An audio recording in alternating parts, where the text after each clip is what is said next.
Dans un vide sombre, un cri perçant retentit. Suivant le son, des lumières se sont retrouvées en un point et ont provoqué une explosion cataclysmique. Celui qui en est responsable est un jeune garçon nommé Aladdin qui n'avait aucune idée de qui il était ou pourquoi il était emprisonné ici. Devant lui se tenait un immense géant, un être d'une puissance incommensurable, qui s'était pourtant soumis au garçon. Malheureusement, le géant ne put pas dire à Aladdin qui il était, ce que son nom signifiait ou pourquoi il était là. Mais avec le pouvoir à sa disposition, Hugo pouvait accorder à Aladdin un vœu, devenir le maître de l'univers avec un contrôle total, posséder d'innombrables richesses ou être béni d'une vie éternelle. Quoi que désire Aladdin, Hugo pouvait le rendre réel. Tout cela était incroyablement tentant, mais Aladdin n'en avait cure et choisit toute autre chose, se déplaçant vers un autre endroit, dans un monde médiéval où les classes étaient brutalement rigides, où les riches vivaient dans le luxe, tandis que d'autres peinaient sans jamais goûter à la liberté.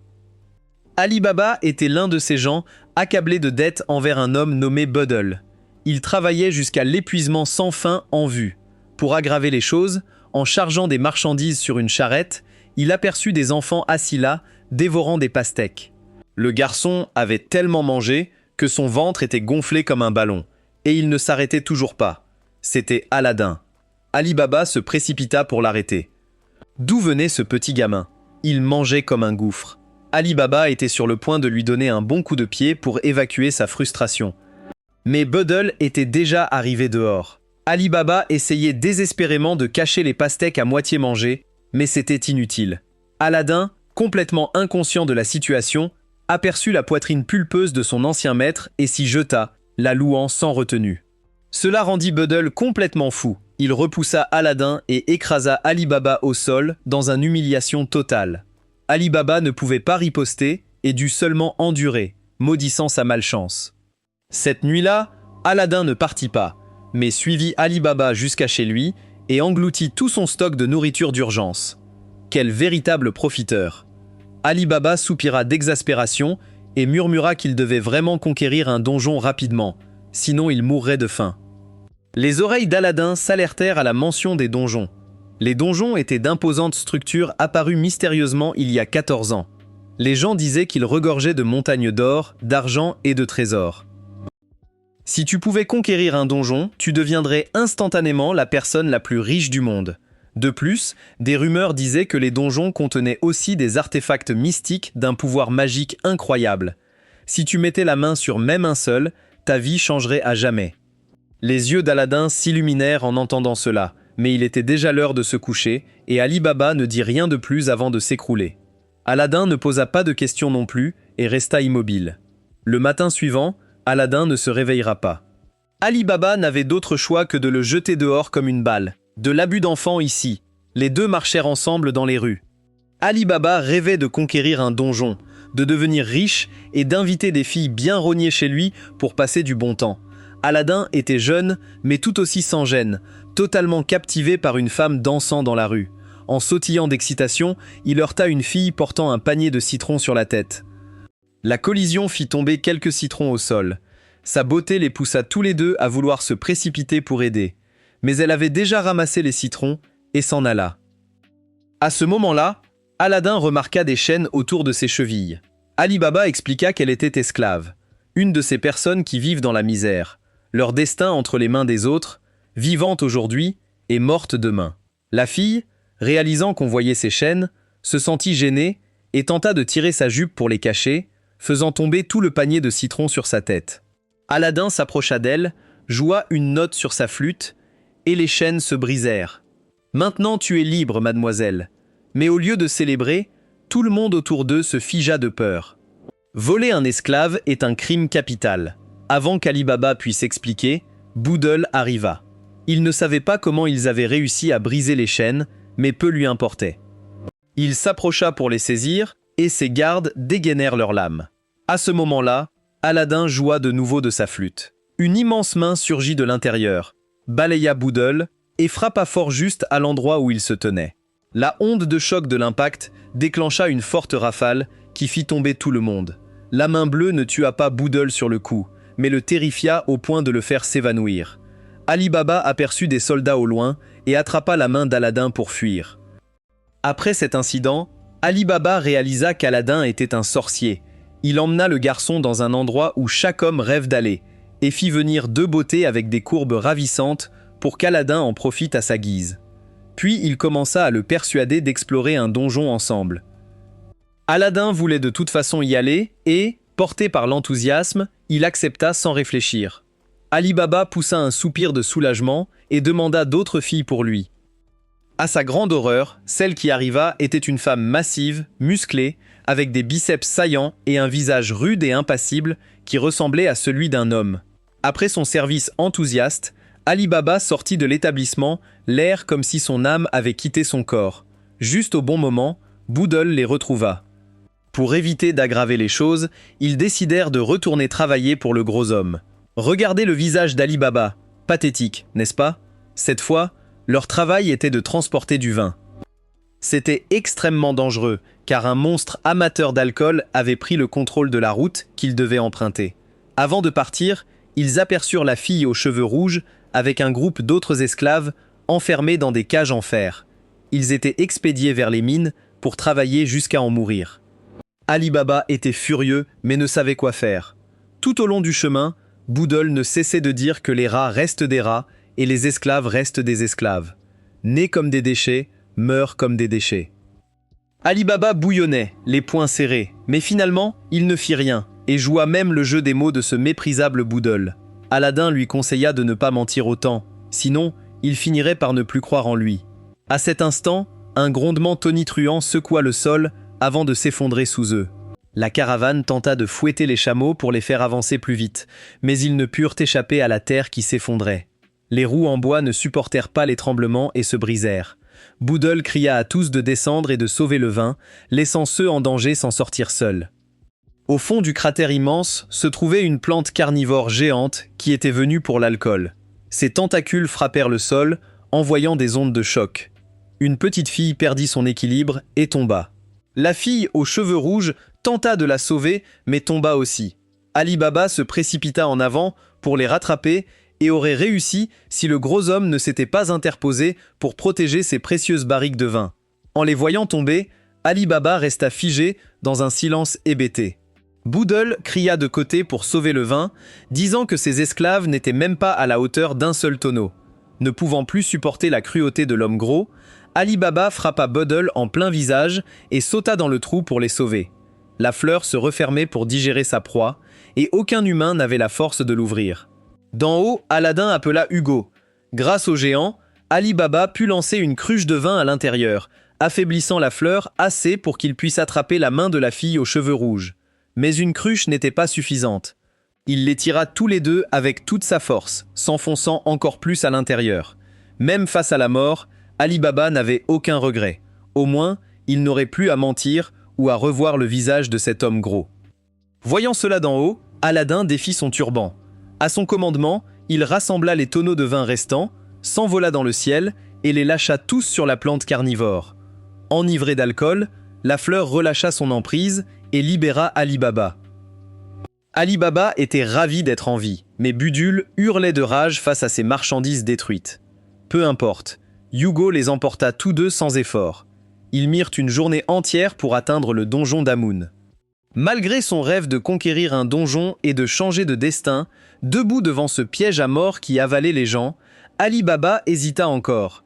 Il se tourna vers Aladin et lui demanda s'il voulait changer d'avis. C'était la dernière chance, mais Aladin ne semblait pas bien. Son corps entier semblait flou et peu concentré. Et au lieu de répondre, il s'effondra en avant et poussa Ali Baba à travers la porte. Passant à travers la barrière, ils tombèrent dans un long tunnel de sable sans fin. Puis ils se retrouvèrent devant un espace vaste et infini comme l'univers lui-même. Devant leurs yeux se trouvait une sphère céleste tissée de milliers de rayons de lumière. Elle brillait directement dans le visage d'Ali Baba, le rendant complètement aveugle. Quand il rouvrit les yeux, il se trouva dans une caverne. En dessous, il y avait de l'eau mélangée à un étrange liquide noir. Ali Baba réagit immédiatement, se précipitant aux côtés d'Aladin, le soulevant et courant vers la sortie. À cet instant, des flammes éclatèrent soudainement. Enflammant le liquide noir à la surface de l'eau, Ali Baba savait que cette substance était encore plus inflammable que l'huile, d'où sa course pour sa vie. Un instant plus lent, et il aurait été brûlé vif. Après avoir erré un moment, ils durent à nouveau se mettre à courir à toute vitesse alors qu'un énorme rocher roulait vers eux. Sentant qu'ils ne pouvaient pas l'éviter, Aladdin appela Hugo pour les porter tous les deux. Le rocher s'écrasa sur un pont, l'écrasant avant de s'arrêter. Hugo sauta alors dans l'abîme et revint à la flûte. Ali Baba allait remercier Aladdin de lui avoir sauvé la vie quand il remarqua que le garçon était épuisé, vidé de sa dernière goutte de force. Invoquer Hugo n'était pas quelque chose qu'Aladdin pouvait faire à la légère. Chaque invocation lui coûtait une partie de son endurance et le laissait affamé. Il avait déjà appelé Hugo un nombre incalculable de fois ce jour-là, ce qui expliquait pourquoi Aladdin mangeait comme un fantôme affamé dès qu'il en avait l'occasion. Ali Baba l'encouragea à tenir le coup, disant que tant qu'il survivait, il trouverait de la nourriture. Il se détourna un instant pour examiner leur environnement. Et quand il se retourna, Aladdin avait disparu. À sa place se trouvait une fourmi verte. Et Aladdin était tout près, hurlant à l'aide, car la fourmi essayait de le manger. Ali Baba n'hésita pas et tira Aladdin des mâchoires de la fourmi. Ils étaient entourés d'une nuée de fourmis. Ali Baba sortit un petit poignard et les affronta de face. Tout le monde pensait qu'il n'était qu'un dragueur incompétent. Mais quand les fourmis ont attaqué, Ali Baba a esquivé avec une rapidité fulgurante et a riposté avec une précision mortelle. Les fourmis étaient assez grandes mais pas très robustes, et à chaque coup tranchant, elles tombaient facilement. Juste quand Ali Baba allait toutes les anéantir, les fourmis se sont soudainement dissoutes et ont fusionné en un monstre colossal à 4 membres. Des sillons le long de son corps ont aspiré une immense bouffée d'air. Puis, sa bouche a libéré un torrent de feu. Ali Baba a attrapé Aladdin et a esquivé. Sensing le danger, Aladdin a utilisé ses dernières forces pour invoquer Hugo. Le coup de Hugo a brisé l'épaule de la créature, mais elle n'a même pas bronché, alors que la blessure se régénérait à une vitesse visible. En grimaçant de douleur, Aladdin a à nouveau joué de sa flûte. Des papillons dorés sont apparus autour d'eux, et une énergie violette, comme des flammes vacillantes, a envahi les mains de Hugo. Lorsque le monstre a craché du feu, Hugo l'a attrapé à main nue, puis a frappé avec force. L'explosion du coup était équivalente à celle d'une bombe. Quand la fumée s'est dissipée, il ne restait qu'un énorme cratère. Aladdin a totalement perdu connaissance après le combat. Ali Baba l'a porté dans un coin abrité, lui a donné de l'eau, l'a laissé se reposer et a essayé de trouver de la nourriture. Dans le silence du donjon, des pas résonnaient. Ali Baba a jeté un coup d'œil et a découvert que c'était le Seigneur. Il se demandait pourquoi cet homme était là quand un bruit métallique se fit entendre. Il a regardé devant lui et a vu la fille aux cheveux rouges, suivie du Seigneur. Celui-ci n'a pas prêté attention à Ali Baba et s'est dirigé droit vers Aladdin, l'appelant Magie avec une grande révérence avant de l'emporter. Quand Ali Baba a tenté d'intervenir, le Seigneur a ordonné à son garde du corps d'attaquer. Mais avec les compétences de combat d'Ali Baba, il a rapidement renversé la situation et a maîtrisé le garde. Impressionné par ses capacités, le Seigneur a abattu son esclave inutile et a demandé à Ali Baba de le suivre à sa place. Bien qu'il n'ait aucune idée de ce qui se passait dans la tête de cet homme, Ali Baba n'avait pas d'autre choix. Ils sont arrivés à un endroit rempli de colonnes de feu qui s'allumaient et s'éteignaient brusquement, répétant sans cesse, formant une barrière empêchant quiconque d'avancer. À l'entrée se trouvait une tablette en pierre avec des caractères anciens, une langue que seuls ceux ayant le plus haut niveau d'éducation pouvaient comprendre. Le Seigneur pouvait à peine balbutier quelques mots, mais Ali Baba était capable de comprendre chaque caractère et de lire toute l'inscription sans faute. Cela faisait sentir au Seigneur une telle infériorité qu'il a poignardé Ali Baba de frustration. Suivant les instructions, Ali Baba fut le premier à se précipiter à travers les colonnes de feu. De l'autre côté se trouvait une tête de dragon en pierre. Tout ce qu'il devait faire était d'atteindre l'intérieur et de tirer le levier. Et les flammes s'arrêteraient, permettant aux 3 autres de passer facilement. Mais en chemin, juste à l'endroit où se tenait Ali Baba, une colonne de feu bien plus grande que les autres a soudainement éclaté. Elle brûlait si férocement qu'elle a incinéré son corps, ne laissant qu'un minuscule fragment de cendre flottant dans l'air. Aladdin s'est réveillé à cet instant précis. Le Seigneur l'a mis de côté et lui a expliqué la situation, cachant le fait qu'Ali Baba était mort et le blâmant à la place pour avoir volé la flûte d'Aladin. La fille aux cheveux rouges, sentant qu'ils étaient tous les deux de bonnes personnes, a ressenti une pointe de culpabilité et s'est détournée. Après avoir parlé, le seigneur a pris son esclave et est parti dans une autre direction, laissant Aladin sous le soin de la fille aux cheveux rouges. Remarquant l'expression froide et tendue de Morgiana, Aladin a tout fait pour la faire rire.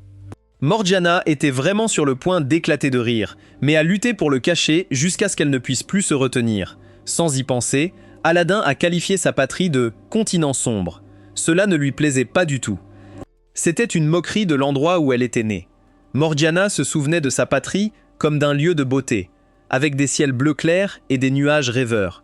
Lorsque la nuit tombait, les étoiles apparaissaient comme des bougies vacillantes, illuminant tout le ciel. En entendant cela, Aladin voulait vraiment visiter. Il demanda à Morgiana de l'y emmener un jour, mais c'était impossible pour un esclave. Aladin pouvait briser ses chaînes physiques à tout moment, mais il existait des chaînes invisibles qu'il ne pouvait pas briser. Seule Morgiana pouvait les enlever. À ce moment, Morgiana révéla qu'Ali Baba était mort. Aladin se figea, préparé à une peine de cœur, quand la tête d'Ali Baba surgit par-dessus. Aladin voulait vraiment jurer, mais se retint de peur d'être banni. Ali Baba sauta pour les saluer juste au moment où le seigneur revenait en courant. Poursuivi par un monstre, il fut choqué de voir Ali Baba vivant. Les instructions sur la tablette n'avaient été que partiellement lues. Ali Baba avait gardé l'autre moitié pour lui. Grâce à cela, il avait trouvé le chemin pour conquérir le donjon et était revenu pour Aladin. Aladin cria à Morgiana d'attendre le jour où elle briserait ses propres chaînes et retournerait chez elle. Puis il s'en alla. Morgiana resta là, dans un brouillard, perdue dans une vision de liberté, jusqu'à ce que les cris du Seigneur la ramènent à la réalité. Elle utilisa ses jambes extraordinaires pour se lancer contre les murs, essayant de les rattraper, mais c'était trop tard.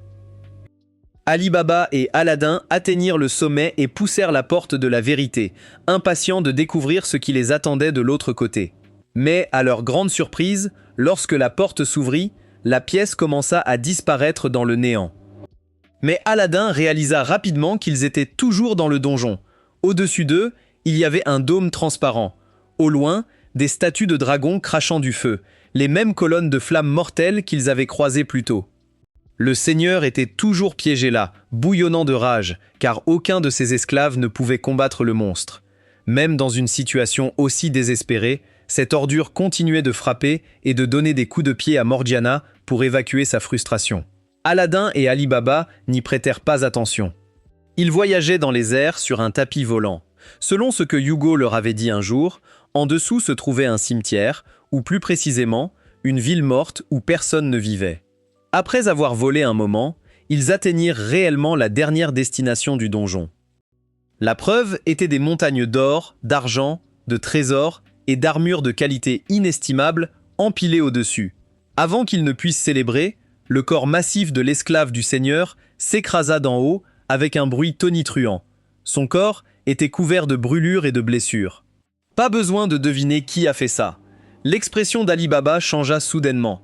Avant qu'il ne puisse avertir qui que ce soit, la fille aux cheveux roses se lança comme une balle de canon et frappa Aladin à travers la pièce, le projetant durement contre le mur. L'impact laissa une profonde empreinte, montrant à quel point ce coup avait été dévastateur. Le seigneur arriva également.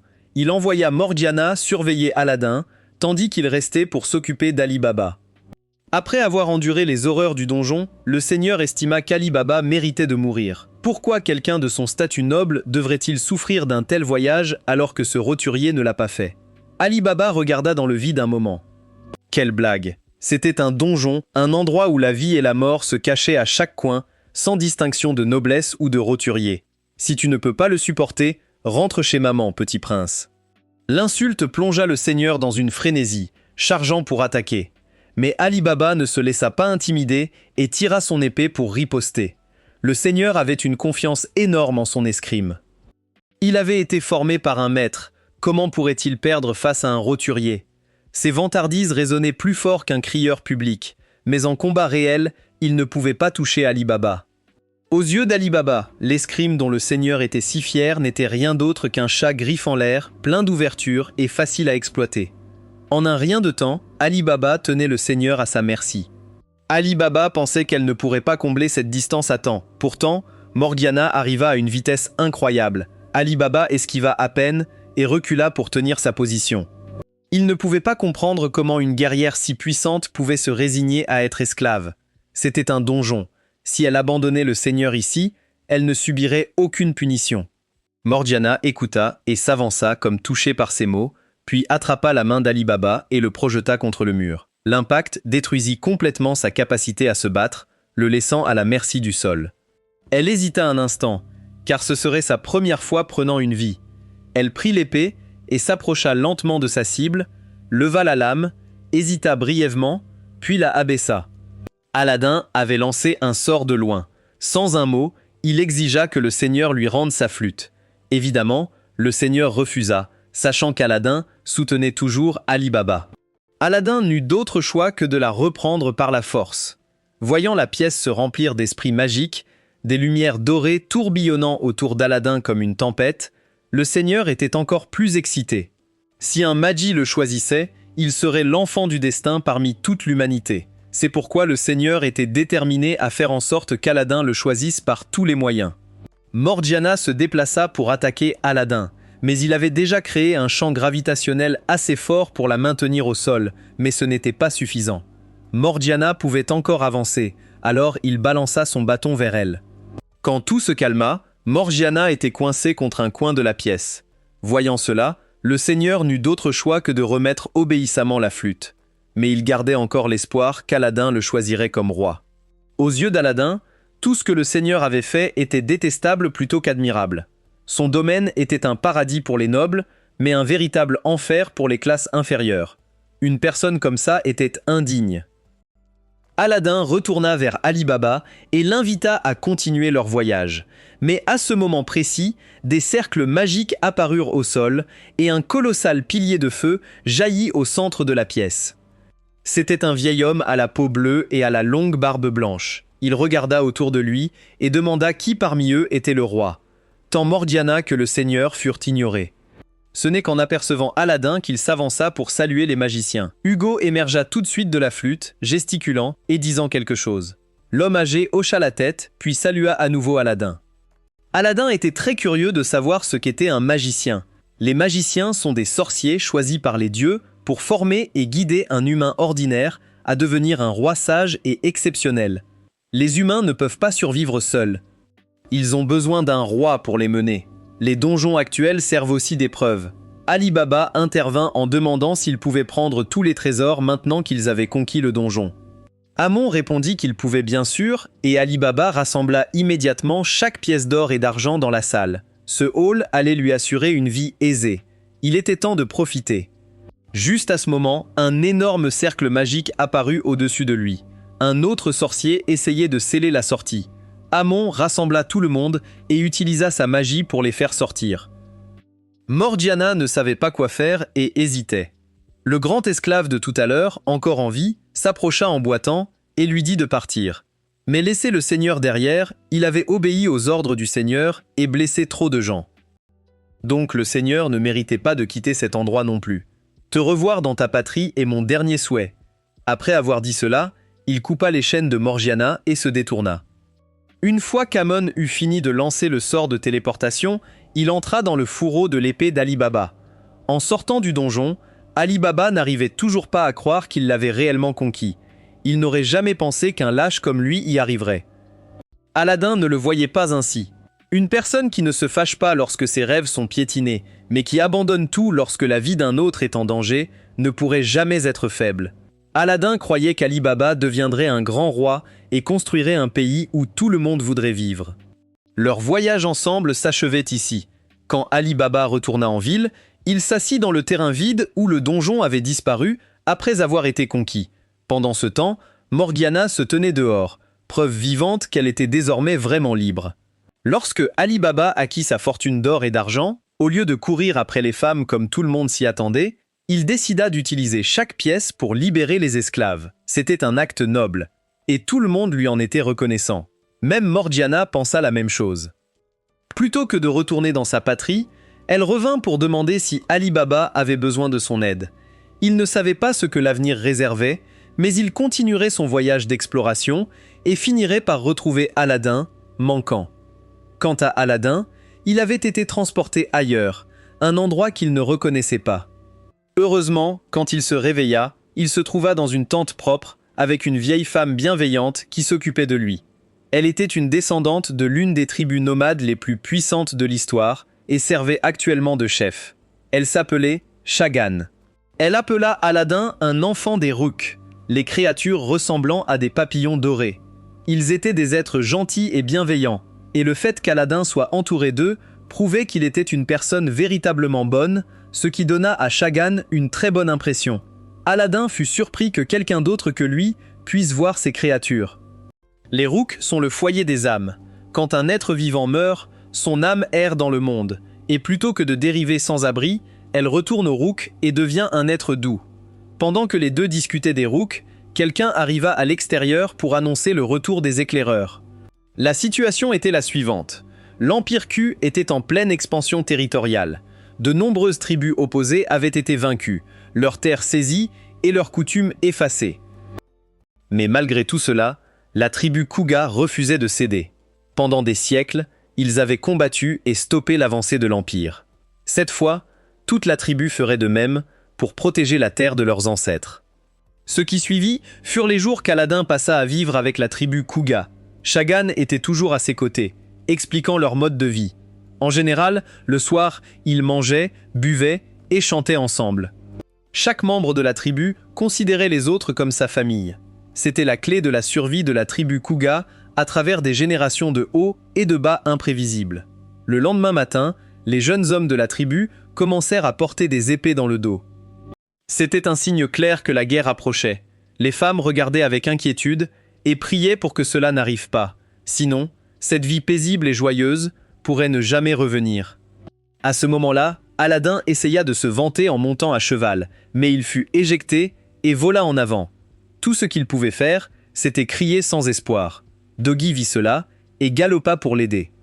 Mais une fille en habit élégant arriva en premier et attrapa Aladdin. Quand ils virent son visage, tous dans la tribu réalisèrent qu'elle était une étrangère. Elle se présenta comme reine, une princesse de l'Empire Q, ici pour négocier leur reddition. L'Empire avait depuis longtemps l'ambition d'unifier le monde entier et avait décidé de commencer par les vastes prairies ouvertes. Ren se présenta comme une personne de bonne volonté qui ne souhaitait pas la bataille. Mais la reddition était hors de question pour les Kuga. Alors que la tension montait, une fille de la tribu apporta du lait pour offrir à la princesse. Le garde du corps arrogant, à côté de Ren, poussa la fille au sol, qualifiant cela de dégoûtant et impropre à la consommation.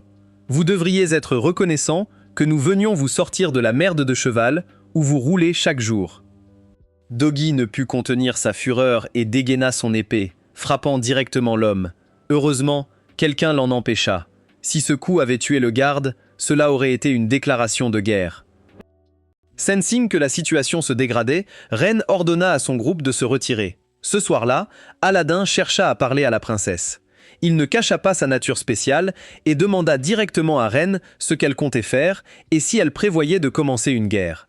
La princesse répondit immédiatement non. L'unification par la paix était toujours plus complète que par la guerre et la brutalité. C'est pourquoi elle chercherait tous les moyens possibles pour faire comprendre aux Kuga d'arriver à un compromis plutôt que de se battre. Aladdin avait de bonnes nouvelles et voulait retourner en parler à Chagan. Mais cette nuit-là, des problèmes frappèrent leur village. Ces salauds avaient kidnappé toutes les jeunes filles et les avaient emmenées. La tribu Kuga était réputée pour sa prouesse au combat, et leurs enfants étaient très précieux. Le groupe de Dogi reçut la nouvelle et se mit en chasse tel le vent. Depuis les chariots impériaux, des soldats tiraient des flèches sur les poursuivants.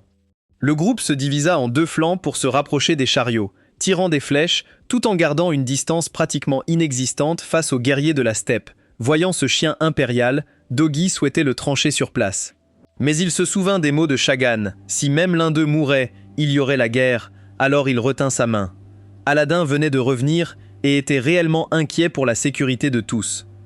Chagun n'était pas inquiète, car elle avait pleine confiance en ses guerriers. Elle était bien plus curieuse de connaître l'identité d'Aladdin. Maîtriser un géant, c'était comme les magies des légendes. À Kugolor, un magi était un jeune qui apparaissait souvent dans les tribus déclinantes. Suivre cette personne et vous vivrez. Aux yeux de Shagan, Aladdin n'était pas différent des magies légendaires. Mais elle n'y pensait pas trop. Pour elle, c'était juste un gamin qu'elle avait ramassé. Juste à ce moment-là, le groupe de Dogi est revenu victorieux. Ils ont allumé un feu et se sont rassemblés à nouveau. Pas par peur ou faiblesse devant leur force. Chaque membre de la tribu Kuga avait le devoir de protéger cette vie paisible. Tout semblait se terminer là. Mais quand elle était seule, une flèche a traversé l'obscurité et a touché Shagan. Elle respirait encore. Aladdin l'a vite ramenée pour des soins. Le lendemain, la tribu Kuga était en émoi, furieuse que leur leader ait été abattu. Il n'y avait plus de raison de retenir leur colère. Ils voulaient prendre leurs épées et tailler ces bâtards en pièces. Mais les flammes de la rage aveuglaient la raison. Ils saisirent leurs armes et foncèrent comme le vent vers le camp de l'Empire. Le traître a utilisé cela pour attiser les tensions, poussant à mobiliser l'armée et écraser les Kuga. Mais la princesse ne croyait pas ce qui était présenté. Elle voulait aller elle-même confirmer la situation. L'aide attendait cela. Princesse ou pas, elle n'avait sa position que par grâce de l'empereur. Son rôle ici était de la superviser. Si la princesse insistait pour y aller, elle devrait céder le commandement de l'armée. Bien qu'elle ait des doutes, la visite d'Aladin la veille lui avait donné foi en la tribu Kuga. Dès qu'elle entra dans la vallée, une flèche se ficha devant elle. Reine ne montra ni colère ni peur. Elle descendit et exprima clairement son souhait de négocier.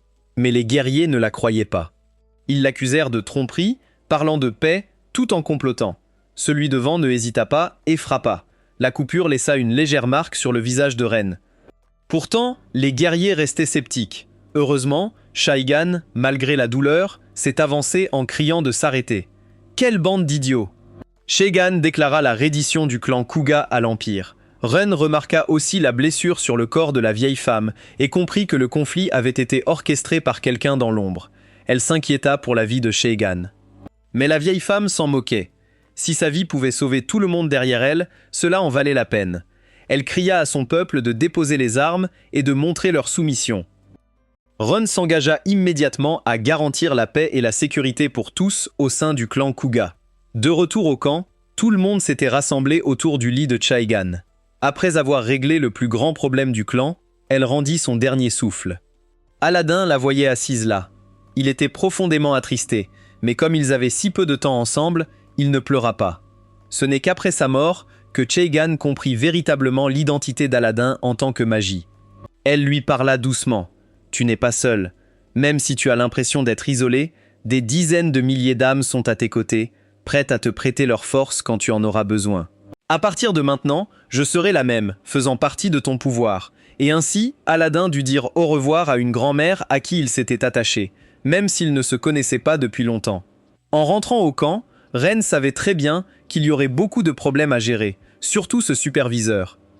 Mais à cet instant, lui et ses troupes arrivèrent. En la voyant revenir saine et sauve, il fut visiblement surpris.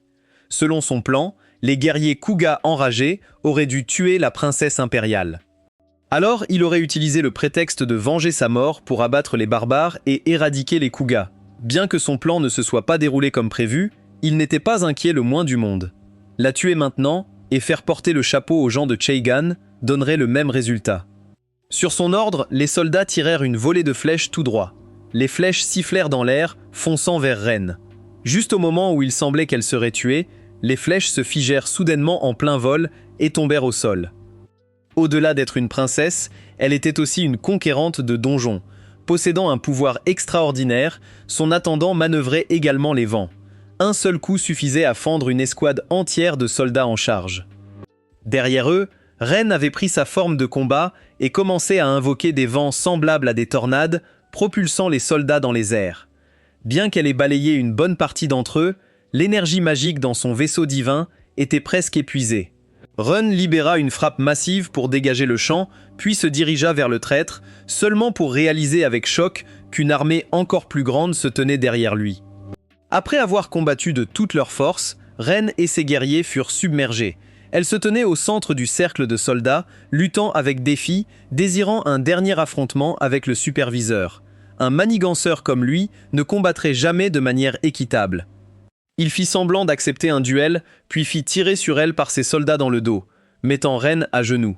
À ce moment-là, Elle avait perdu tout espoir et se préparait à mourir quand un fracas tonitruant retentit à côté d'elle. Lorsque la poussière se dissipa, Hugo et Aladdin se tenaient là. Hugo frappa le superviseur, l'envoyant rouler au sol comme une poupée. Quant à l'endroit où l'explosion avait eu lieu, aucune âme ne restait en vie. Reine était vraiment étonnée par le garçon devant elle et lui demanda qui il était. Cette fois, Aladdin se déclara magie. Il toucha le vaisseau divin de Reine, d'où émergea un autre géant. Hugo apparut aussi, en gesticulant comme auparavant. Le géant de Reine ne mentionna pas l'identité d'Aladdin, mais présenta plus en détail Reine, une candidate ayant conquis un donjon pour devenir roi. La conversation fut brève, mais Aladdin apprit qu'il existait d'autres magies. En preuve de leur amitié, ils lui présentèrent le bâton de Jagan. Ainsi, emportant la chaleur de la tribu, Aladdin reprit son voyage de découverte de soi. Retour vers Morgiana. Elle menait une bonne vie avec 2 marchandes. Elle ne se souciait ni de son passé, ni d'où elle venait. Tant que Morgiana était une bonne personne maintenant, elles étaient contentes de l'accueillir. Grâce à elle, elle avait un bon travail et un endroit pour manger et dormir la nuit. Morgiana ne savait vraiment pas comment exprimer sa gratitude. Leila lui dit de ne pas s'en faire. Si quelqu'un savait ce qu'était d'être aidé, c'était Leila, qui avait compté sur la bonté des autres pour survivre. Alors, travaillons dur ensemble et vendons le plus possible. En finissant leur vente, le groupe de Leila remarqua plusieurs marchands qui semblaient fuir Kishan, comme s'ils fuyaient pour sauver leur vie. En demandant, ils apprirent qu'une bande de bandits exploitait l'instabilité à Baldad, pillant partout. Ils ne faisaient pas de distinction, jeunes ou vieux. Quiconque avait quelque chose à prendre était une cible. La vue dégoûtait les 3 filles, surtout Morgiana, qui trouvait répugnant d'enchaîner des êtres humains. Bien qu'elle ne soit plus esclave, les cicatrices laissées par des années de chaînes étaient visibles. Cette nuit-là, elle se remémora le Seigneur cruel et les années de souffrance. C'était la vraie raison pour laquelle, même après avoir brisé ses chaînes, Morgiana peinait à embrasser la liberté. Le lendemain, Morgiana se rendit à la caravane marchande qui voyageait pour échanger des biens. Ils étaient censés se diriger vers Baldad, mais une bande de bandits les avait forcés à s'arrêter. Malgré cela, Morgiana était déterminée à prendre cette route, car atteindre Baldad était le seul moyen de retourner chez elle. Elle demanda au chef de caravane s'il pouvait avancer si les bandits n'étaient plus là. Avec ses jambes puissantes, même une forteresse ne l'effrayait pas. Elle se présenta devant eux et annonça qu'ils devaient déguerpir, sinon elle les chasserait un par un. Les bandits éclatèrent de rire. « Chérie, le médecin a prescrit une demi-comprimée par dose, pas le tout. » Un malfrat 4 fois sa taille s'approcha de Morgiana avec un regard dégoûtant. Avant qu'il ne puisse agir, elle le frappa si fort qu'il s'effondra. Les autres stoppèrent immédiatement leur rire et dégainèrent leurs lames, chargeant vers elle. Morgiana se tenait au centre de leur cercle, comme sur une piste de danse, utilisant la puissance de ses jambes pour attaquer et esquiver. Après avoir mis la plupart d'entre eux à terre, un plus dangereux chargea avec un marteau de guerre. « Écartez-vous, qu'un vrai homme vous montre comment on fait. » Il allait frapper avec sa hache quand Morgiana lui planta son pied dans le visage, puis enchaîna avec une pluie de coups. Ça lui a valu un aller simple vers le service de chirurgie maxillofaciale de l'hôpital. Pendant que Morgiana se battait, le marchand d'esclaves vu le matin même assista à la scène et ses yeux s'illuminèrent. Il la reconnut comme membre de la tribu guerrière la plus redoutable du continent sud et s'empressa de l'attraper. Un corbeau plongea soudain et attaqua Morgiana. Elle esquiva à temps, mais reçut une égratignure. Le marchand d'esclaves se révéla. Elle ne voulait rien d'autre que d'écraser ce chien à mort. Mais elle ne pouvait pas. L'égratignure contenait une petite dose de poison qui envoya la conscience de Morgiana dans un brouillard avant qu'elle ne s'évanouisse complètement. Lorsqu'elle reprit conscience, elle trouva un lourd collier de fer verrouillé autour de sa cheville. À ses côtés se trouvait une jeune fille. Dans le chaos de Baldad, la fille avait perdu ses parents et avait été capturée par les marchands d'esclaves. Naja n'avait aucune idée du sort qui l'attendait. Morgiana expliqua à la fille à quoi ressemblait une vie d'esclave. Des coups, des chaînes aux chevilles impossibles à briser et un travail acharné jusqu'à la fin. Naja éclata en larmes, criant pour que ses parents viennent la sauver. Elle avait tellement peur et ne voulait pas vivre comme ça. Morgiana se rappela avoir ressenti la même chose quand elle était enfant, terrifiée et suppliant de l'aide. Mais personne n'entendait et personne ne tendait la main. Elle prit Nadja dans ses bras. « Ne t'inquiète pas, je ne laisserai pas la même chose t'arriver. » Le lendemain matin, le groupe de Leila ne trouva nulle part Morgiana. Sachant qu'elle devait aller à Baldad et avoir rencontré les bandits, ils se précipitèrent pour la retrouver. Les marchands, visiblement lassés de ces voyous, se groupèrent et prirent leurs épées. Pendant ce temps, Morgiana s'éveilla pour découvrir que Nadja avait une forte fièvre. Elle appela les marchands d'esclaves, pensant qu'ils allaient au moins sauver la fille. Mais non, nous avons juste manqué de nourriture pour les hyènes. Donnez cette gamine à eux. Pour des esclaves de peu de valeur, soigner une maladie était un gaspillage, donc ils étaient utilisés pour nourrir les animaux sur le point d'être vendus. Alors que la corde retenant Nadja était légèrement abaissée, les hyènes sautèrent, aboyant et griffant la fille. Morgiana s'écrasa sur ses chaînes pour essayer de les briser, mais c'était inutile. Le marchand d'esclaves lui dit de ne pas s'en donner la peine. Ces attaches étaient spécialement conçues pour être incassables. Morgiana pensait la même chose. Mais à ce moment-là, les esprits mystérieux apparurent de nouveau et la voix de Goltas retentit. « As-tu vraiment abandonné Morgiana ? Crois-tu vraiment que tu seras enchaîné pour toujours ? Tu n'es pas comme moi. Tu n'es plus enchaîné par le système esclave. » Au moment où ces mots se turent, la corde retenant Nadja se brisa. Morgiana se propulsa dans les airs et en atterrissant, elle écrasa le métal. Les chaînes ne purent supporter la force et se brisèrent en morceaux. Morgiana poussa soudain un rugissement tonitruant et une violente rafale de vent éclata à ce moment-là, faisant fuir hyènes et humains dans la terreur. Le marchand d'esclaves lâcha immédiatement une meute d'énormes tigres à dents de sabre pour tuer Morgiana. Chacun d'eux était féroce et menaçant. Morgiana seule ne suffirait même pas à les effrayer. Les crocs des tigres volèrent, leurs corps massifs s'effondrant les uns après les autres. Parmi les captifs, il y avait les parents de Nadja, et même Aladin. Mais Aladin avait déjà récupéré sa flûte. Hugo fut appelé et frappa chacun d'eux. Après le sauvetage, tout le monde a célébré avec de la nourriture, de la danse et des chants. Les deux traversèrent le désert et arrivèrent dans un paysage verdoyant. Elle était aussi profondément reconnaissante envers Ali Baba, attendant leur réunion. Dans des situations comme celle-ci, un sourire et un bonjour suffisent. Son habitude de boire l'avait inconscient sur la route. Heureusement, il a croisé Aladin. Sans ça, il ne pouvait pas se montrer en public. Aladin se présenta comme un aventurier. Aventurer avec des amis était vraiment merveilleux. En entendant leur destination, il les calma. Suivant l'odeur, ils furent accueillis par une vue incroyable. C'était Baldad. On dit que Baldad est une nation prospère depuis des temps anciens, mais elle a des problèmes. Après son explication, Sin les mena à son hôtel préféré à Baldad. Ils paieraient leurs frais. À son apparence suspecte, les gardes ne le laissèrent pas passer. Qui sait où il est allé mendier cette fois ? Ce n'est qu'avec leur garantie que Sin a pu enfin entrer se reposer. Il avait des affaires à régler, le groupe s'est donc séparé. En se rendant à leur chambre, Aladin a demandé comment prendre un bateau vers le sud. Normalement, ce ne serait pas difficile. Mais récemment, des bandits au pouvoir surnaturel étaient apparus à Baldad. Malgré leur statut de voleurs, ils distribuaient souvent leurs biens volés aux gens du peuple, ce qui les rendait très populaires. Leur chef était le miraculeux Ali Baba, et depuis son apparition, les bandits étaient devenus encore plus efficaces. Cela ne pouvait sûrement pas être l'Ali Baba qu'ils cherchaient. Du côté de Sin, ils rencontraient le roi de Baldad. Un coup d'œil au roi suffisait à comprendre qu'il était médiocre et inutile. Sin voulait rétablir le commerce avec Baldad et était venu négocier. Le roi voulait ça aussi, mais Baldad avait affaire avec les bandits. Si Sin pouvait s'en occuper, il pourrait discuter. Il accepta donc à contre-cœur la mission.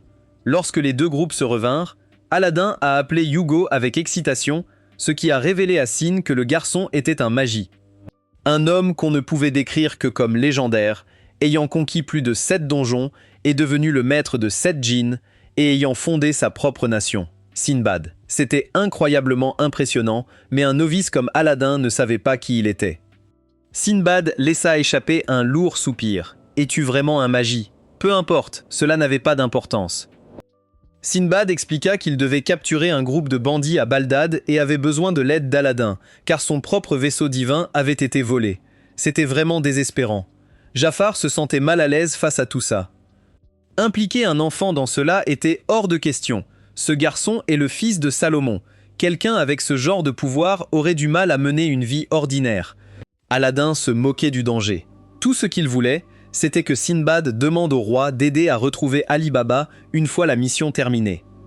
Avant de commencer, Aladdin et Morgiana pensaient que les bandits avaient le soutien du peuple et se demandaient si les capturer était la bonne chose à faire. Sindbad n'était pas sûr non plus, mais il croyait que distribuer des biens volés n'était qu'une excuse pour justifier des actes répréhensibles, donc ils allaient procéder à la capture. Puisqu'Aladin et Morgiana étaient des enfants, Jafar les accompagna pour des raisons de sécurité. Aladdin était un peu inquiet pour Sindbad. Ne te laisse pas tromper par son attitude apparemment inutile et insouciante. Après tout, il était le roi des 7 mers. Du côté de Sindbad, il surveillait quand un marchand obèse a commencé à leur crier dessus. Avant qu'ils ne puissent riposter, une foule des bidonvilles a afflué. Sindbad l'arrêta. La richesse des nobles vient du peuple. Mange ce que tu mérites.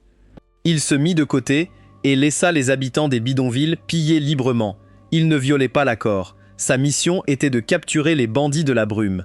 Une fumée rose apparut dans le brouillard. Sensing the danger, elle prit Aladdin et sauta dans les airs. Les bandits sortirent du brouillard. Le poison hallucinogène était créé par une femme avec une épée spéciale. Une fois que les gardes s'évanouirent, un autre bandit trancha la porte.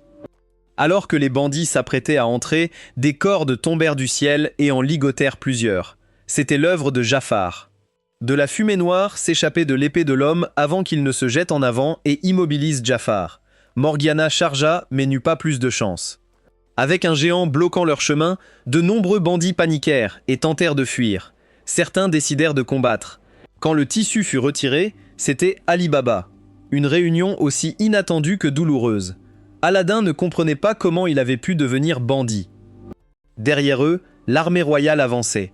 Il sortit son épée chargée de pouvoirs divins et invoqua la force d'Amon. Une immense flamme éclata. Face à la puissance d'un être divin, les humains étaient insignifiants. L'armée pouvait seulement regarder les bandits s'échapper. Ali Baba était clairement irrité par les gens que Cassim ramenait. Ça ne finirait pas bien. Mais grâce à ces recrues, les enfants du groupe avaient à manger. Dans une vie normale, une personne mange 3 repas par jour.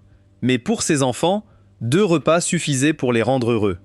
Peut-être que c'était une des raisons pour lesquelles un jeune homme passionné comme Ali Baba était devenu bandit. En entrant dans sa chambre, il eut la sensation d'y être observé. Dès qu'il se coucha, Morgiana apparut. Elle sauta et lui couvrit la bouche. « Crie encore et je t'écrase le visage. » Morgiana dit à Ali Baba qu'Aladin avait parcouru de nombreux kilomètres pour le voir, pour ne trouver qu'un bandit. Ali Baba ne voulait pas expliquer, mais Morgiana ne l'entendait pas de cette oreille. Ali Baba criait à l'aide en vain. Aladdin, lui, était si déçu qu'il n'avait plus d'énergie. Bien qu'il sache qu'il y avait encore des choses excitantes à venir, il n'arrivait pas à se ressaisir. À ce moment-là, Morgiana lança Ali Baba à l'intérieur. Ils étaient de proches amis, ayant grandi ensemble dans les bidonvilles, un endroit rempli de déchets. Ali Baba avait une mère qui l'aimait de tout son cœur. Pas besoin d'en entendre plus. Regardez Ali Baba, l'homme juste qu'il était devenu, prouver à quel point elle était bonne. L'homme ne se souciait pas d'élever ses enfants et les envoyait voler de l'alcool pour lui. Pas d'alcool, des coups pleuvaient sur ses enfants. Mais les jours les plus heureux de leur vie passèrent trop vite. Leur mère mourut soudainement d'une maladie dévastatrice. Ali Baba pleura à chaudes larmes. Mariam fit de même. Seul Kassem se retint, pensant à leur avenir à tous les 3. Au début, ils travaillaient dur pour survivre. Mais Kassem finit par se fatiguer de cette routine. Il traîna avec de mauvaises compagnies et commença à voler des marchands. Un jour, le roi de Boldad apparut de nulle part et déclara qu'Ali Baba était son fils perdu, voulant l'emmener au palais. En entendant cela, Ali Baba demanda son avis à Kassem. Au lieu d'être heureux, Kassem le fixa avec haine et lui ordonna de partir. Furieux, il se jeta sur Kassem et le frappa avant de partir. La vie au palais royal n'était pas facile non plus.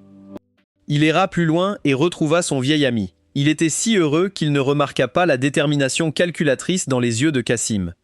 Dans son état d'ivresse, Ali Baba laissa échapper qu'il avait secrètement creusé un tunnel pour sortir du palais. En rentrant ce soir-là, il ne remarqua pas qu'il était suivi. Ali Baba ne ressentit ni tristesse ni joie à cette nouvelle. Il voulait juste savoir ce que le roi pensait de sa mère. « Je regrette seulement de ne pas avoir pu la protéger au palais. » À ce moment-là, une agitation éclata dehors. Il a été frappé par derrière et a perdu connaissance. Le roi, voyant sa richesse pillée et son palais en feu, est mort cette nuit-là sous le choc. Ali Baba s'est échappé de Boldad après cette nuit dévastatrice. Son désir de conquérir des donjons était motivé par la seule recherche d'or pour réparer les péchés du passé. Mais ayant atteint son but, Ali Baba ne voulait plus explorer les donjons avec de telles émotions négatives. Si tout cela était vrai, alors Qassem aurait dû être l'ennemi juré d'Ali Baba. C'était exact. Mais un demi-pain est toujours du pain. Cependant, la moitié de la vérité n'est jamais la vérité.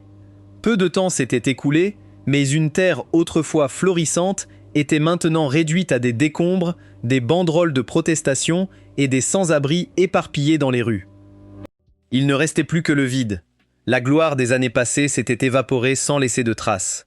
Les gens disaient que les bandits du brouillard étaient responsables de tout. Ali Baba a cherché Qassem pour connaître toute l'histoire.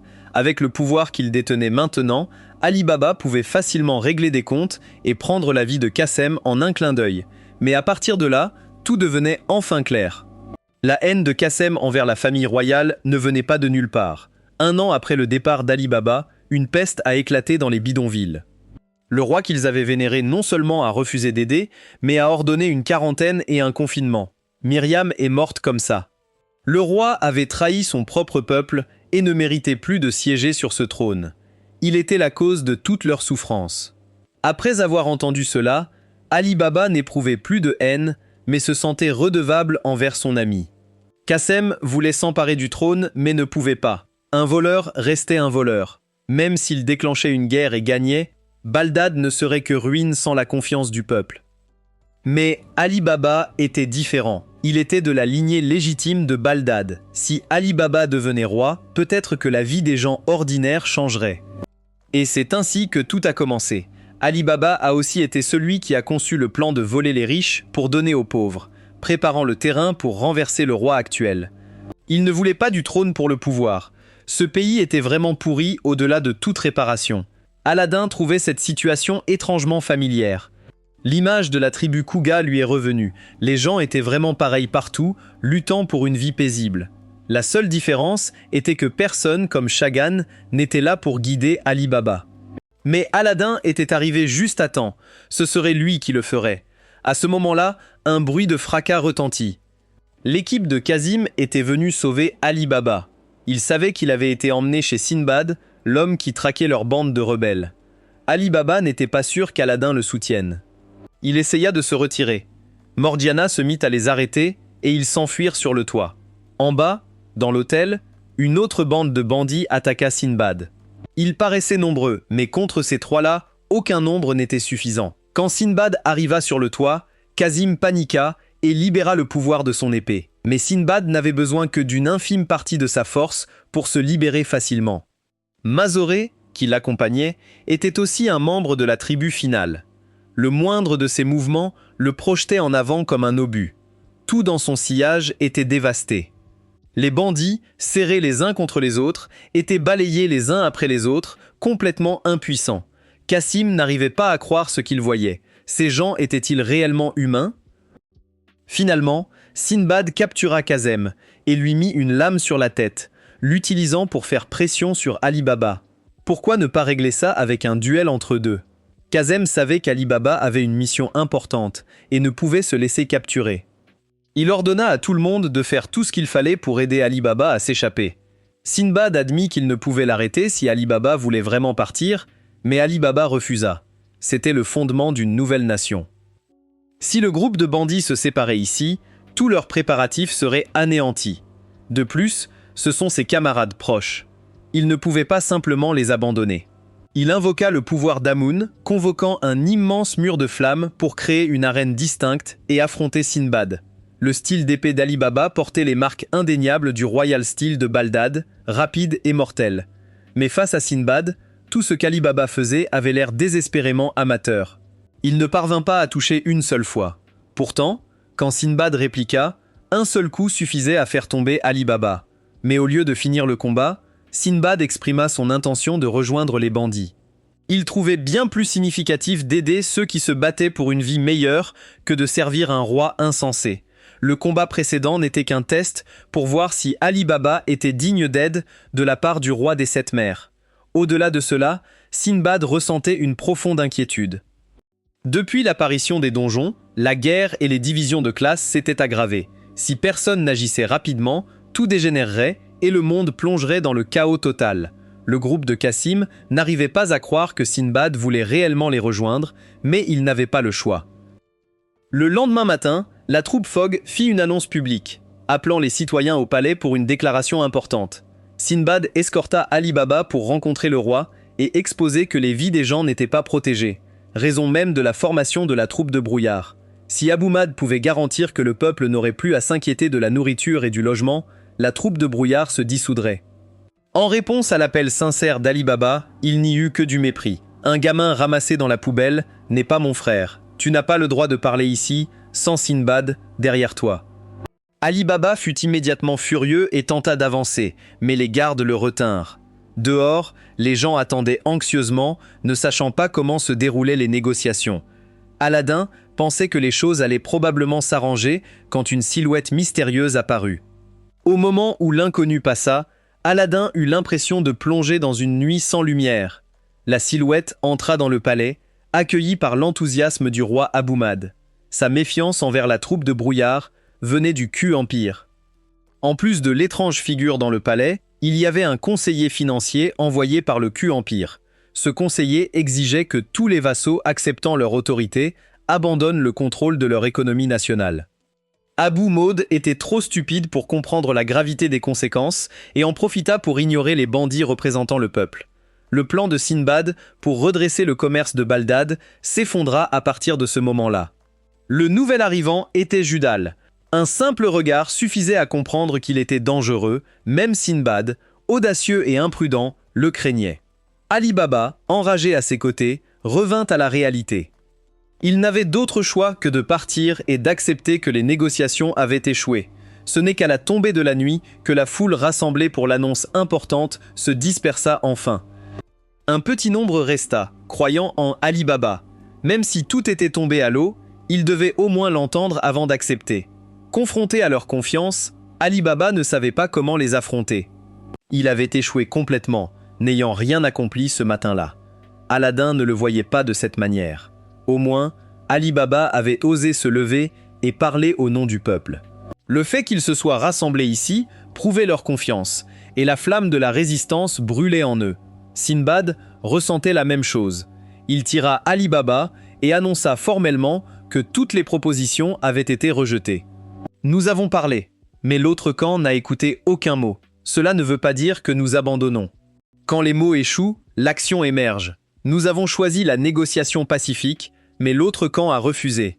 Alors, prenez vos épées et battez-vous.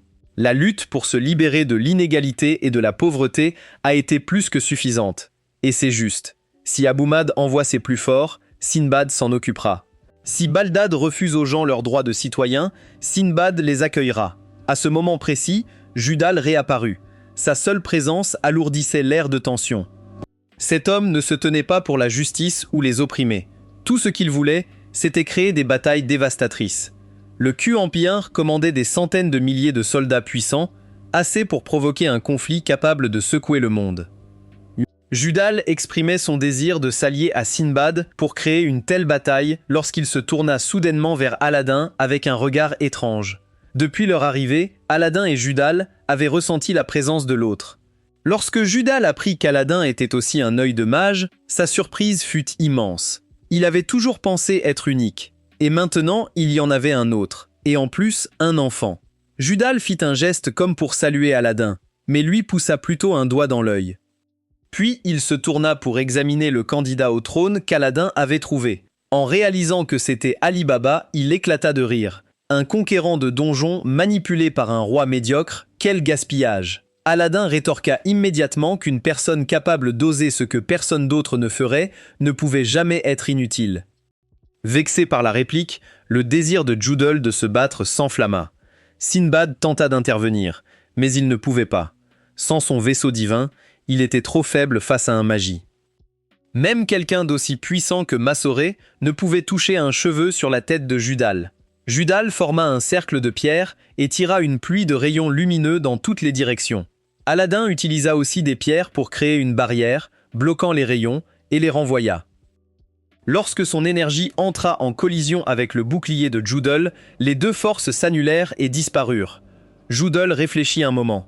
Il semblait que convertir la pierre en Magoy rendait ce combat inutile, alors il switcha vers la magie. La magie était une énergie complètement différente du Magoy, dérivée également du Ruk. Grâce à cela, les sorciers pouvaient lancer une grande variété de sorts. Au moment où Judal finit d'expliquer, un éclair fondit sur Aladin, brisant la barrière formée de Magoy. Judal pensait que son attaque avait fini Aladin, mais quand la poussière se dissipa, le garçon n'avait pas été blessé. Derrière lui, Hugo était entré dans le combat. Voir cela n'excita que plus Judal. Il continua à lancer, invoquant du brouillard de Baldad et le convertissant en eau. Puis de l'eau en glace, Judal s'éleva dans le ciel, éclata le bloc de glace en d'innombrables éclats et les lança sur tout le monde. Face à une attaque d'une telle ampleur divine, même Sinbad se sentit impuissant. Aladin n'était pas moins puissant. Malheureusement, il n'avait pas encore maîtrisé l'utilisation de la magie. Hugo protégea Aladin, brisant les blocs de glace qui arrivaient, puis sauta dans le ciel et porta un coup dévastateur qui envoya Judal s'écraser au sol. Mais le bouclier de Judal absorba une grande partie des dégâts, ne le laissant qu'avec des blessures légères. Quelques éclats de glace flottaient encore dans l'air. Judal les dirigea droit vers Aladin. Le garçon ne put réagir à temps, alors Hugo se jeta devant lui pour le sauver. La glace s'enfonça profondément dans le corps de Hugo, rendant ses mouvements de plus en plus difficiles. Aladin transféra plus de Magoy à Hugo pour qu'il puisse repousser la glace, mais la situation ne s'améliora pas. Même dans ces conditions difficiles, Judal continuait d'attaquer. Heureusement, la rapide Morgiana tira Aladin hors du chemin. Ali Baba chargea et enfonça son vaisseau divin vers le bas. Renforcé par Amon, la lame trancha la barrière. Judal fut pris au dépourvu, mais réussit tout de même à esquiver avant de repousser Ali Baba. Juste au moment où personne ne pouvait plus arrêter Judal, Hugo se lança soudain vers l'avant et le projeta contre un mur à une vitesse presque incroyable. Sans pause, Hugo chargea à nouveau et porta un coup si puissant que le terrain autour d'eux trembla, et le mur qui encaissa l'impact s'effondra. Avant que Judal ne puisse retrouver ses appuis, un autre point le frappa. Il cria d'incrédulité. Aladin avait clairement cessé de canaliser le Magoy. Pourquoi le djinn était-il encore en mouvement et même plus fort qu'avant? Judal s'envola dans le ciel et tira des rafales de lumière de pierre comme diversion, puis transperça la poitrine de Hugo avec un énorme éclat de glace. Il pensait que ça suffirait, mais Hugo ne broncha même pas. Ses mains s'élevèrent soudainement dans les airs et clapèrent ensemble comme pour chasser un moustique, écrasant Judal entre elles. La barrière ne résista qu'un instant avant de se briser. Au moment où Judal se libéra de l'emprise de Hugo, il avait complètement perdu connaissance, son corps dévasté, visiblement au bord de la mort. Mais Hugo ne s'arrêta pas. Il leva les mains vers le ciel et les joignit alors qu'une flamme violette jaillissait. Sinbad sentit que quelque chose n'allait pas et cria à tout le monde de fuir. Quand les poings de Hugo s'abattirent, le sol se brisa. L'espace alentour trembla violemment, et une onde de choc assourdissante retentit. Quand tout se calma enfin, la vaste plaza d'il y a quelques instants avait disparu. À la place, il ne restait que la désolation et un cratère incroyablement profond.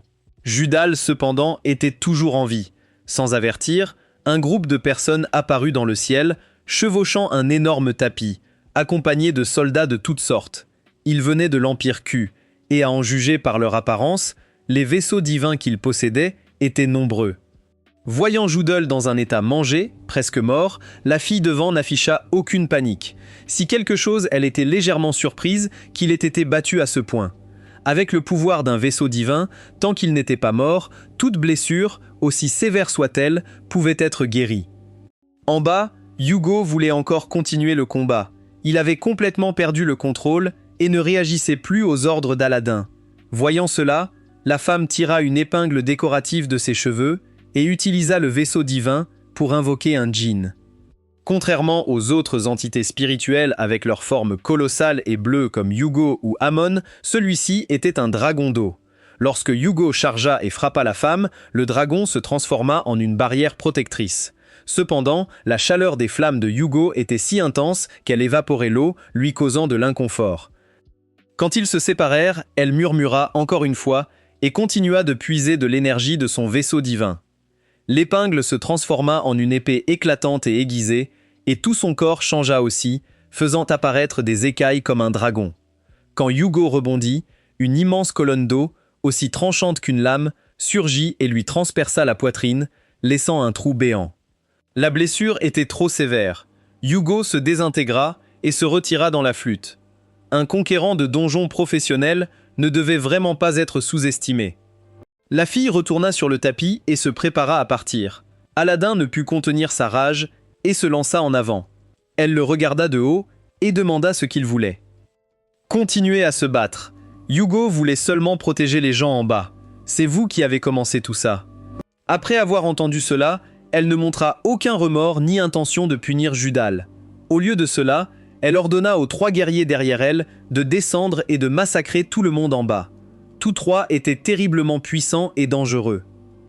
Un égalait massivement en force brute sans que l'un d'eux ne prenne l'avantage, un autre était plus rapide que Morgiana, et le 3e échangeait des coups d'épée à égalité avec Ali Baba. Voyant cela, Sinbad reconnut immédiatement avec qui ils avaient affaire.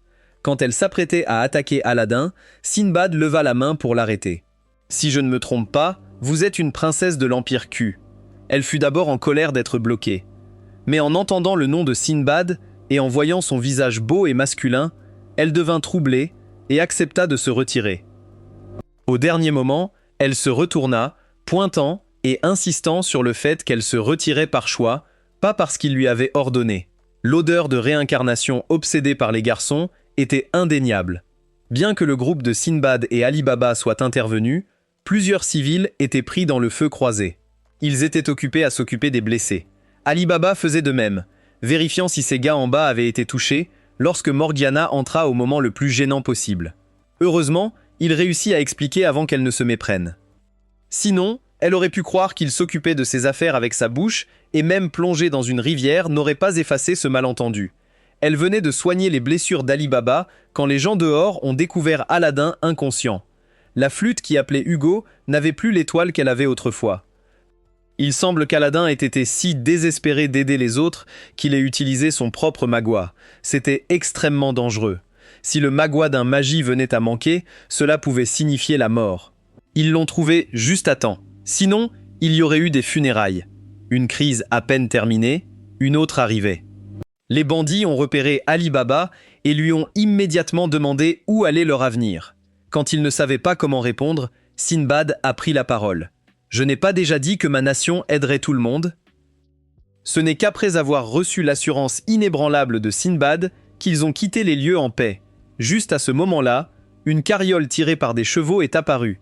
À sa tête se trouvait le général qui avait autrefois entraîné Ali Baba, et il se souvenait encore du prince talentueux qu'il avait eu l'honneur d'enseigner. À l'intérieur de la carriole se trouvait le vice-roi Sahabmad, le 2e frère d'Ali Baba. Il était connu pour être timide, mais il avait osé venir ici sur un territoire considéré comme hostile pour Boldad. Sinbad était surpris par cela. Mais ce qui était encore plus inattendu, c'était que Sahabmad lui-même avait été le mot aidant secrètement l'équipe de brouillard dans l'ombre. Il ne l'avait pas prévu jusqu'à ce qu'il apprenne qu'Ali Baba les dirigeait. Sahabmad voulait que son frère sauve cette nation avant que leur idiot de frère aîné, dont le cerveau était encore coincé dans le ventre, ne la détruise complètement. Quand l'ancien roi est mort, le banquier est arrivé sous le déguisement d'un expert financier. À ce moment-là, l'économie de Baldad était déjà en très mauvais état sous le règne d'Abu Maud. Sa stupidité avait réduit une nation autrefois prospère à la pauvreté.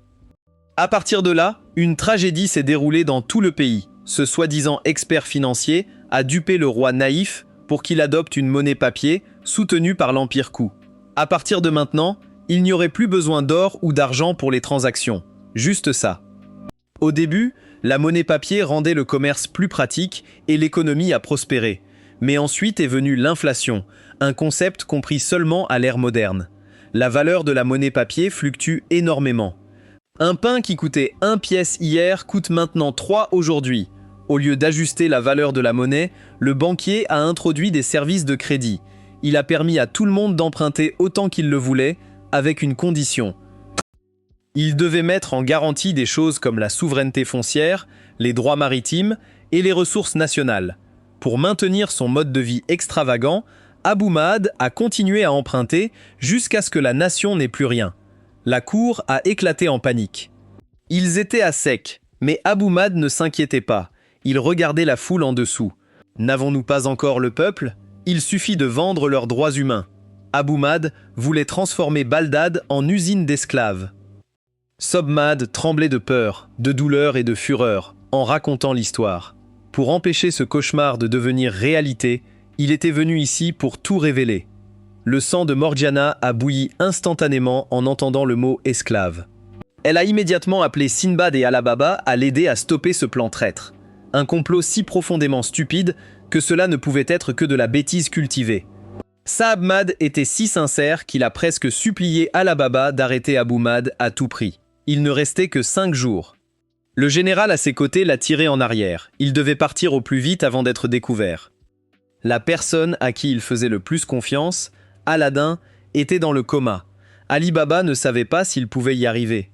Sinbad semblait capable de tout gérer avec aisance. C'était le genre de leader dont les gens avaient besoin. Comme Ali Baba le craignait, Sinbad était quelque peu déçu par lui. Ce pays ne se sauvait pas par des moyens ordinaires. Abu Mahd n'était certainement pas cette personne. Ali Baba manquait de confiance et était un peu fragile. Juste au moment où il disait cela, un rugissement résonna de l'extérieur. C'était Morgiana qui venait rapporter la situation. Bien qu'Ali Baba manquât de confiance, il était capable d'extraordinaires choses. Libérer les esclaves à Kishan était inédit. Cela s'appliquait également maintenant. Morgiana croyait qu'Ali Baba sauverait ce pays des chaînes de l'esclavage. En tant que roi des 7 mers, Sinbad avait de nombreux alliés prêts à l'aider, mais dès qu'ils ont su que l'Empire Q était impliqué, aucun d'eux n'a voulu participer. En enquêtant sur cette croissance, Sinbad a découvert qu'elle était entièrement due à Judal. En tant que magie, Judal a convoqué de nombreux donjons. Après cela, il a renvoyé tout le monde sauf Ali Baba pour discuter de la situation actuelle en privé. Sinbad a révélé qu'il était proche du père d'Ali Baba. Mais avant que Sinbad puisse finir, Ali Baba l'a interrompu. Quelqu'un comme moi ne pourrait jamais faire ça. C'est impossible. Avait-il déjà pensé que chaque personne naît avec une responsabilité à porter? Les gens autour du palais avaient déjà vu Ali Baba comme la solution. Ali Baba était perdu dans ses pensées. Il se promena dans les rues pour s'aérer l'esprit. En voyant des mères avec leurs enfants, il se remémora son enfance. En même temps, l'avertissement de Sobmad résonnait dans son esprit.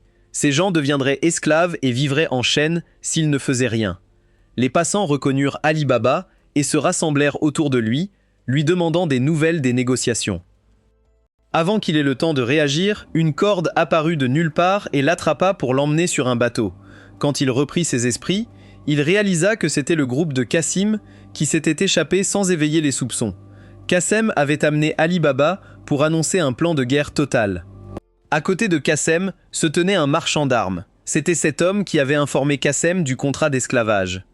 Le peuple de Bagdad avait atteint ses limites. S'ils découvraient qu'ils allaient être vendus et qu'ils recevaient des armes, que se passerait-il? Le marchand d'armes promettait un approvisionnement complet en armes, y compris des mitrailleuses, pour redonner des droits humains au roi qui en manquait cruellement. Ali Baba était stupéfait. Si les choses se déroulaient comme Qassem le souhaitait, combien de personnes mourraient? Le sacrifice pour une nouvelle nation était inévitable. Là où il y a un combat, des gens tomberont. Mais de ce sacrifice, l'avenir s'ouvre. Ali Baba ne voyait pas les choses ainsi. Pour lui, la guerre n'avait aucun sens tant que Bagdad était lié à l'empire du coup d'État. Ce serait une guerre qui saignerait la nation à blanc. Ali Baba avait raison, mais il était forcé de choisir. Soit il se battait, soit le peuple se battait. Il ne comprit cela que lorsque Qassem lui donna un coup et lui dit qu'il n'était plus nécessaire. Un homme de sang royal, mais sans l'ambition ou la détermination requise. Qassem n'avait aucune utilité pour quelqu'un comme ça. Ce jour-là, Sinbad regardait le ciel lointain d'un air inquiet. Comme l'avaient déclaré ses alliés, il n'interviendrait pas dans les affaires de l'Empire du coup. Mais à ce moment-là, Ali Baba s'approcha de lui et demanda à apprendre à utiliser son vaisseau divin en combat. Sinbad était curieux de ce revirement. Ali Baba ne voulait pas dire la vérité, sachant que Sinbad mettrait Qassem à terre s'il l'apprenait. Quoi qu'il en soit, Sinbad était ravi qu'Ali Baba ait enfin décidé d'utiliser son pouvoir et de combattre. Normalement, les humains ne peuvent pas invoquer la forme sacrée d'un vaisseau divin comme le font les magiciens. Cela nécessite un contrôle du Magua au-delà de la capacité humaine. Mais les humains peuvent atteindre un armement divin, ce qui signifie qu'ils entrent dans un état d'équipement sacré, comme la fille l'avait démontré la veille. Dans cet état, un humain devient extrêmement puissant. Mais pour Ali Baba, c'était encore loin. Contrôler le Magoi pour armer un vaisseau divin n'était pas non plus facile. Envelopper le vaisseau de Magoi et le transformer en équipement sacré pouvait sembler simple, mais c'était tout un processus. Fidèle aux paroles de Sinbad, même avec un expert comme lui pour guide, Ali Baba ne pouvait pas le maîtriser du jour au lendemain. Peu importe combien Ali Baba essayait d'utiliser le Magoi et d'éveiller les flammes d'Ayman jusqu'à l'épuisement total, la forme d'armement sacré ne se manifestait jamais. Pourtant, Sinbad ne le critiquait pas du tout. Au contraire, il souriait de satisfaction. Il avait admis avoir jugé Ali Baba trop rapidement. Ce jeune homme avait un vrai talent. En revanche, Sinbad reçut des nouvelles d'individus suspects. On ne pouvait pas dire quelle tempête il déchaînerait sur cette nation souffrante.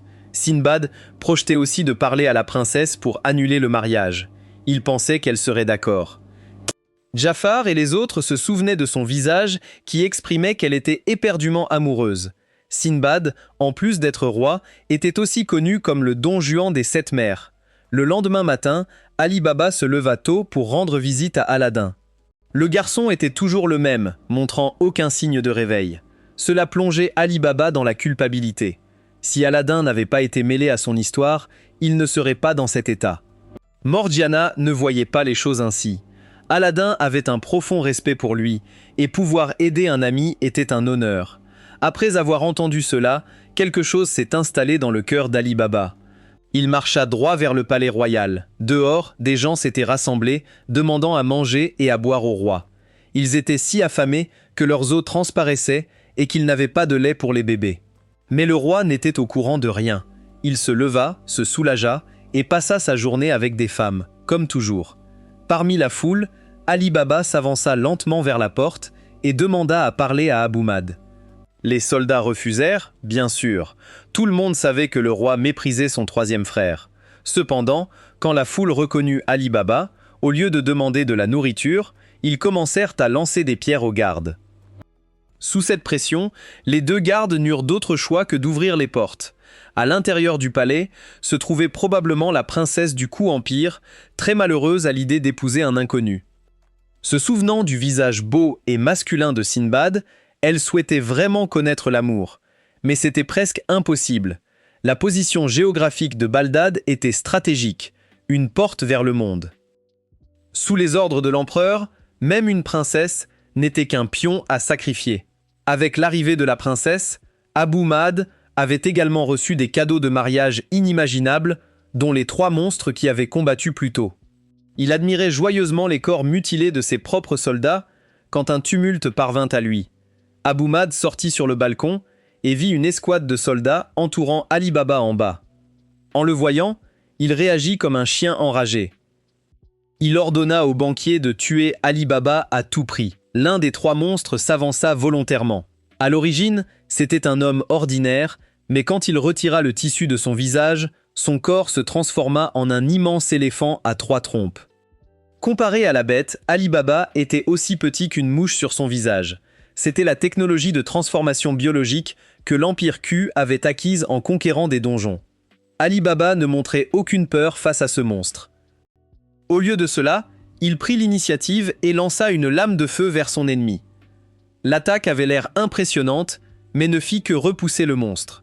Quand la bête contre-attaqua, Ali Baba réussit à en parer quelques autres. Il ne pouvait pas faire de vraies blessures. Ali Baba savait qu'à ce rythme, c'était lui qui allait mourir. Il essaya de canaliser son Magoi autour de son épée, mais échoua.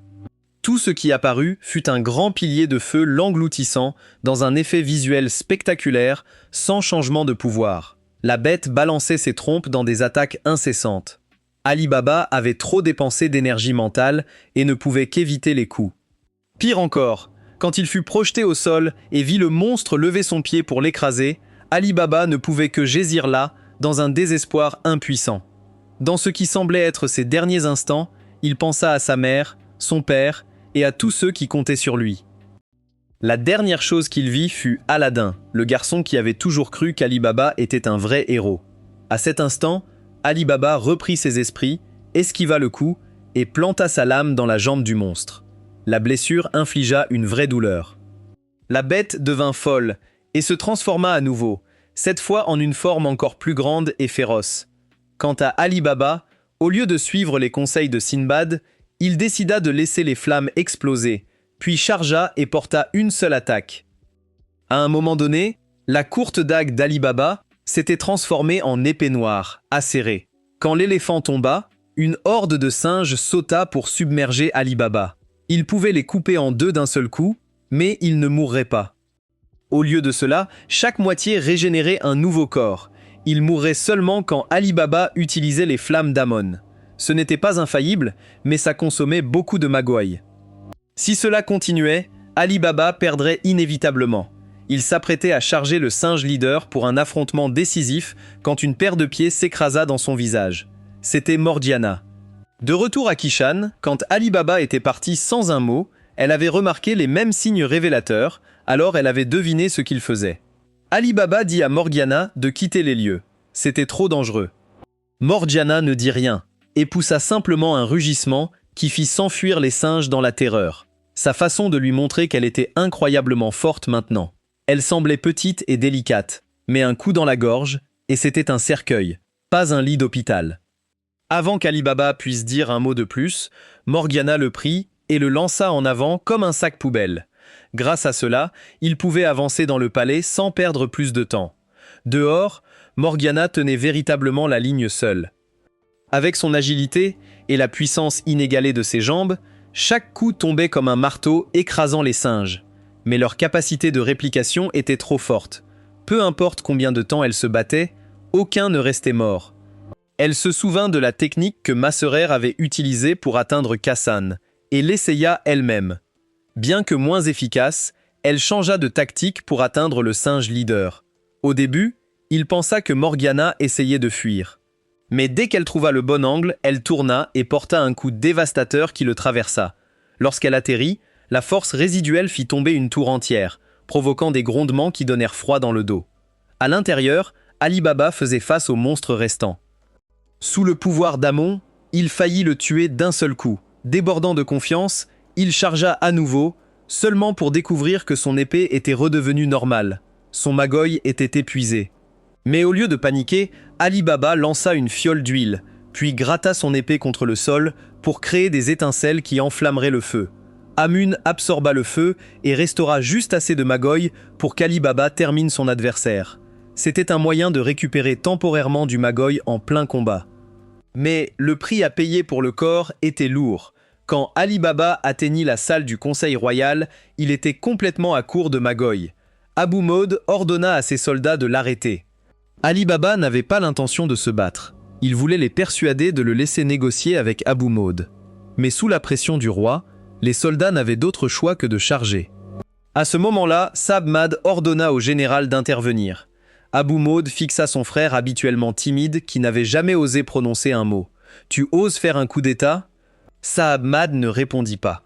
Au lieu de cela, il pensa à l'effort acharné d'Ali Baba et réalisa qu'il ne pouvait plus rester en retrait. Il saisit le sceptre royal d'Abou Maud. « Je suis le vice-roi de Baldad, et j'ordonne à tous les soldats de ne pas entraver les négociations entre Sa Majesté et le troisième prince. Quiconque désobéit sera exécuté sans pitié. »